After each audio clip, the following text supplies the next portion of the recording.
House hacking is my favorite way to invest in real estate for young people or for new investors because you can get into it with a lower entry fee than if you were just an investor.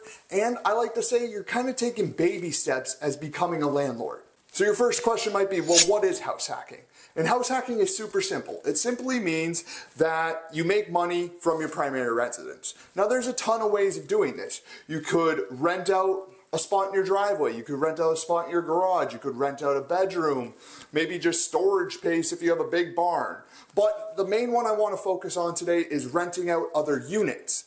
So this would mean you're going to go out and buy a small multifamily, which is 2 to 4 unit building, and you will live in one of the units as your primary residence, making it your house, and renting out the remainder units. This will greatly reduce or even eliminate your housing expense out of pocket.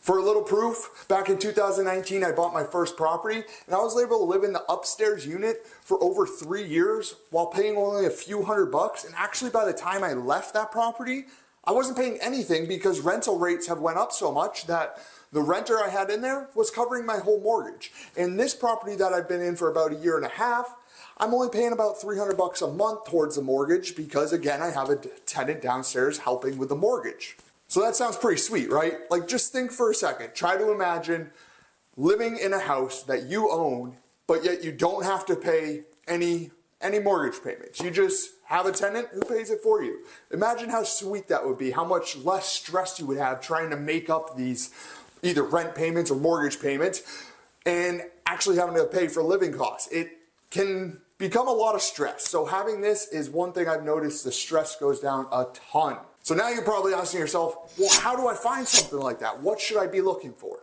Well, in this video, I'm going to go over just that. I'm going to go over the things that you should be looking for in a house hacking property and allow you to actually determine if it's a good property for this and if house hacking is actually a smart play for you and it would fit what you're looking to do. Because of course it's not for everyone. And I'm not saying it should be for everyone, but I do think everyone should know about it.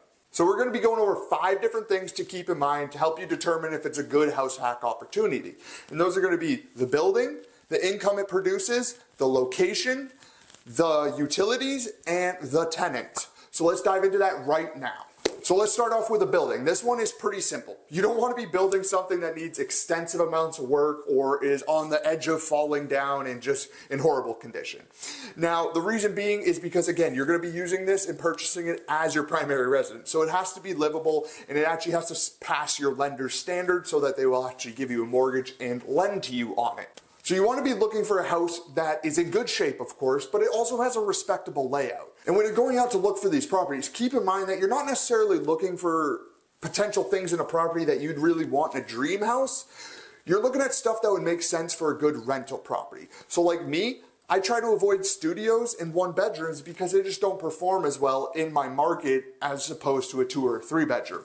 So just learn a little bit about your rental market and what type of apartments are really hot and will rent fast because vacancy is the biggest enemy in real estate when you're an investor. So you want stuff that's in demand. Now, learning what the property brings in for rental income is, of course, a huge deal. Now, keep in mind when you're looking at this stuff, though, you're going to be living in one of the units, meaning you're taking up a rentable space. So chances are, when you're running these numbers, it's not going to cash flow from day one with you living in it. But you do want to future forecast and actually run the numbers and see what they'll look like when you do move out of the property, because that's a big thing with house hacking. You're doing this so yes, you have a place to live, but also so you have an investment when you move out. So you want to run the numbers when it's a fully rented building, see if it cash flows and see if it's actually producing enough for you to reasonably keep it and have it actually be an income producing property. And also when you're looking at these places, make sure to keep in mind that yes, the income generated right now does matter, but a lot of times you'll find stuff that's under rented because it's usually like an older landlord that's selling it, and a lot of times they don't keep up as well as the current rent. So sometimes they'll be under rented, but just keep in mind what you know it'll rent for and run numbers there too, just to see how it'll perform. Quick interruption, if you're liking this video so far, just make sure to hit that like button and subscribe. It would go a long way. Next is a big one, and that's location. And you've probably heard it, the old real estate saying that is so typical: location, location, location. And that wholeheartedly applies in this situation because Again, you're buying this place to live in, yes, but you're buying it for a rental property. So you want it in a place that actually is bringing people to that place you're buying. So you want to buy it around civilization where people are actually going and looking to live. So maybe that's near college, a hospital, a big employer, the things that actually draw people to live that way. Because you could have a super, super nice rental property, but if it's an hour and a half from any civilization, well, good luck trying to rent it because people usually don't want an hour and a half commute to get to work. So keep in mind location when you're looking at these things and how close it is to everything. Next, I want to discuss the utilities. This is getting a little bit more into the nitty-gritty stuff with landlording, but the reason I like to bring this up, especially with house hacking, is because it's very, very, very important and very nice to have separate utilities when you're going to buy a multifamily property. Because yes, if they're all under one, yes, you could pay for it and do that. But sometimes people also try splitting it if it's on one, and that never goes good because you don't really know who uses exactly what. And these things vary. The costs vary. So like I made a mistake of including oil one time, but costs varied, and then I ended up losing some money because how much oil went up in a year. So you just want to do your best to separate utilities and put the utilities on the tenants. And it's not, everyone's like, oh, you just want to have the tenants pay more money. It's no, I'm literally charging less rent because they're paying for utilities. It's just more of an ease of mind thing for a landlord not to have to worry about, oh, what's the oil level at?